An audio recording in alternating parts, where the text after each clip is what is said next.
Welcome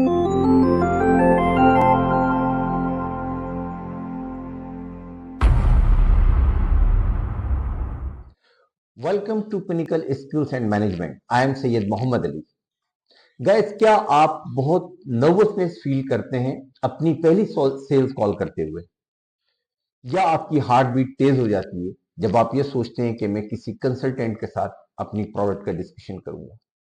ये आपके साथ अकेले नहीं होता। बहुत सारे ऐसे लोग हैं जो सेल्स कॉल करते हुए इस तरीके की नर्वसनेस फील करते हैं, मगर ये टाइम ओवर हो चुका, क्योंकि आज आपको मैं कुछ ऐसी गाइडलाइन प्रोवाइड करूंगा जिससे आप कर सकेंगे इस नर्वसनेस को क्रश और कर सकेंगे एक सक्सेसफुल सेल्स कॉल। अमूमन फर्स्ट सेल्स कॉल के अंदर आपके जहन में एक चीज होती है कि मैंने आज इसको ये प्रोडक्ट बेच के जाना है, and this is a very wrong concept, because ये ही वो कॉन्सेप्ट होता है जो आपके ऊपर अल्टीमेट प्रेशर डेवलप करता है, जिससे आप फियर और एंजाइटी का शिकार होते हैं और आप बहुत तेजी से कोशिश करते हैं अपनी प्रोडक्ट के फीचर एंड बेनिफिट बताकर कि मैं किसी तरीके से इस कस्टमर से ये इस सेल्स कॉल के अंदर अपनी प्रोडक्ट को बेच दूं।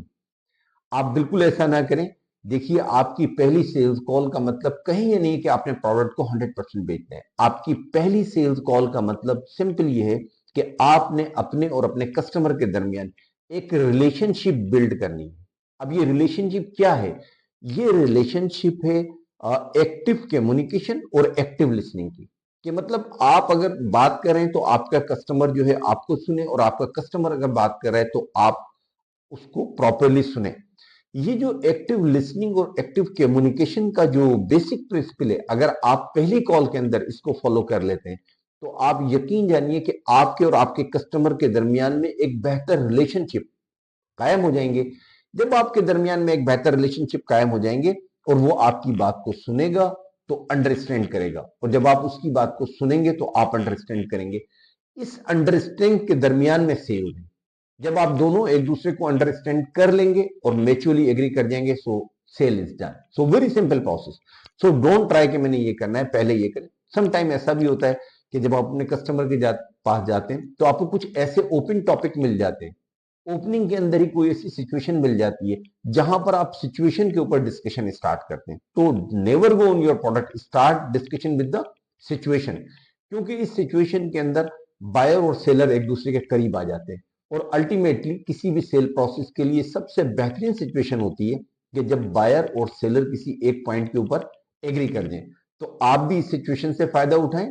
हो सकता है कि इस सिचुएशन के साथ ही आपको प्रोडक्ट सेल करने का भी मौका मिले और आप प्रोडक्ट भी सेल कर दें, लेकिन हो सकता है कि इसके बाद एक छोटा सा मौका मिले, और छोटा सा इंट्रोडक्शन हो, और कस्टमर की इंटेंशन ये हो कि इस वक्त मैंने बात नहीं करनी, हम नेक्स्ट टाइम इससे बात करेंगे, तो आप नेक्स्ट टाइम के लिए ओपन कर दें। बट इस दिन आपने जो चीज विन करी वो ये करे कि आपने अपने रिलेशन को एक दूसरे के साथ पेच कर दिया। अगली दफा की कॉल में आपके लिए बहुत आसानी होगी, और कस्टमर को जब आप प्रीवियस कॉल रेफरेंस से अपनी कॉल को स्टार्ट करेंगे तो एक बहुत अच्छी हाईली एक्सेप्टेबल एनवायरमेंट के अंदर आपको प्रोडक्ट बेचने का मौका मिलेगा, जहां आपके चांसेस बढ़ जाएंगे कि आप अपनी प्रोडक्ट को कस्टमर को बेच सकें।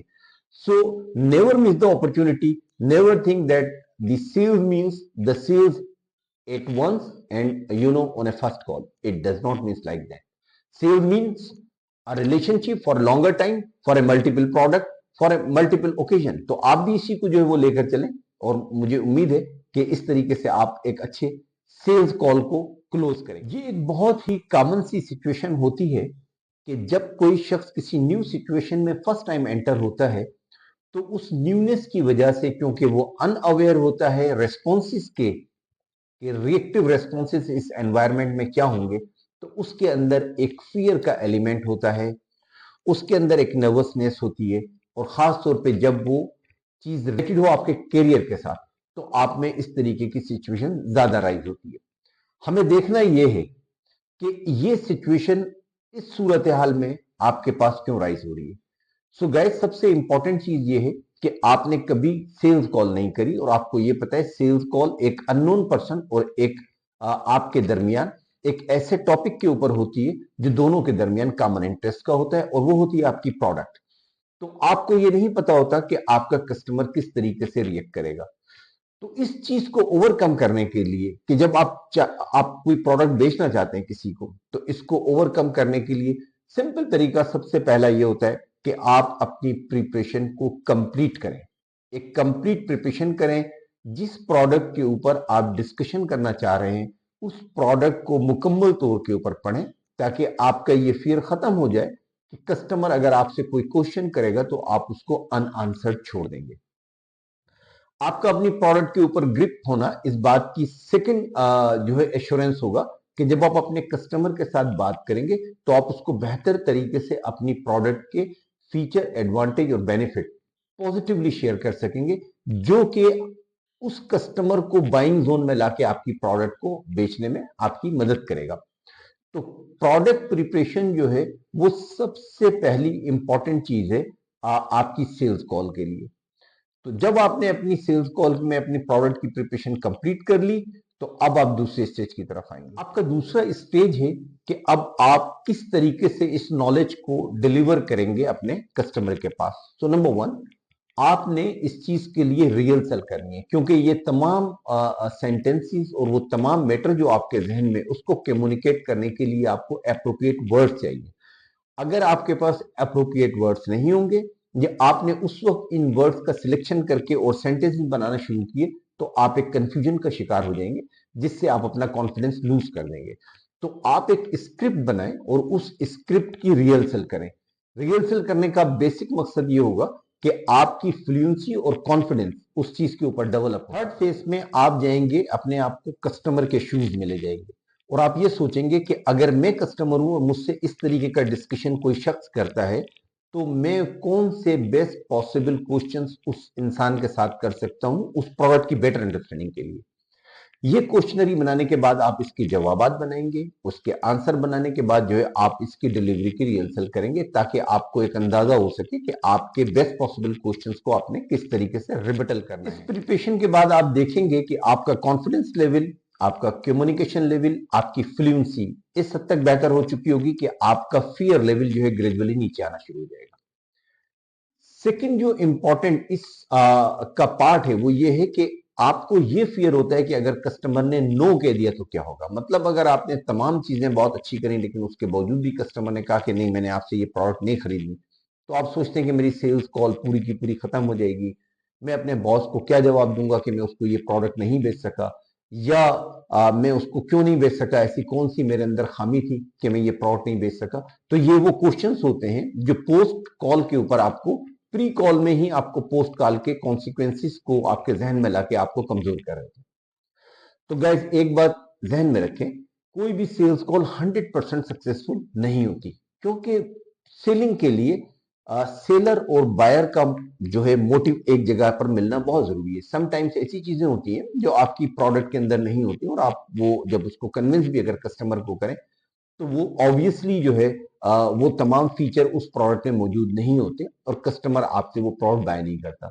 सो no is a normal sign in selling sometimes, और you have to face no कि आप वो प्रोडक्ट नहीं बेच सके, तो it's a normal sign. So don't get the post stress tension in pre call which will definitely hamper your call during the selling process. किसी भी सेल्स कॉल को सक्सेसफुल करने के लिए और आपको अपने अंदर से उस फियर को एलिमिनेट करने के लिए आपको अपने माइंड सेट को चेंज करना होगा। This is what first of all you have to do, you have to change your mind set के मैं इस प्रोडक्ट को बेच सकता हूं, मेरे अंदर I have the potential to sell this product. और आपने अपने जहन को इस सिम्त की तरफ लेकर आना है कि you can do this assignment, number one. Number second, आप इसको समझें कि ये एक दो लोगों के दरमियान communication, it's not technical discussion और emotional discussion, it's a discussion between two people to sell and to buy a product. तो आपने अपने प्रोडक्ट के लिए सिंपल डिस्कशन करना है और अपने कस्टमर को ये बताना है कि आपकी प्रोडक्ट में ऐसी क्या खास चीज है। सेकंड, जो आपके जहन के अंदर फियर आता है कि अगर उसने नहीं खरीदा, तो आप इसको बहुत अच्छे तरीके से समझ लें, अपने जहन को इस चीज के ऊपर माइल करें और इस चीज के ऊपर कायल करें कि सेल्स के अंदर या जिंदगी के अंदर नो सुनने का जो आपका एटीट्यूड है उसको जरूर डेवलप करें। आपसे कस्टमर कई दफा प्रोडक्ट नहीं खरीदेगा, तो इसमें परेशान होने की जरूरत नहीं है। एक कस्टमर नहीं खरीदेगा, दूसरा खरीदेगा। आपने क्योंकि बहुत अच्छी प्रैक्टिस करी है और आप बहुत फ्लुएंट हो गए हैं अब बोलने में, आप बहुत अच्छी कन्वर्सेशन कर रहे हैं। एक चीज का आपने ख्याल रखना है कि जब आप अपने कस्टमर से बात करें तो अपनी इस कन्वर्सेशन को नेचुरल वे में करें।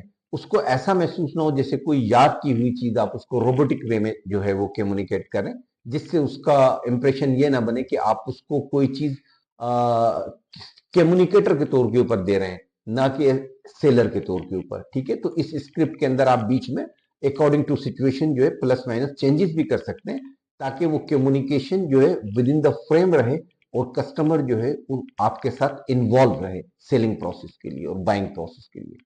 गाइज ये एक सेल्स कॉल के लिए वो गाइडलाइन है जिसको आप अडॉप्ट करके अपनी एंजाइटी को रिलीव कर सकते हैं।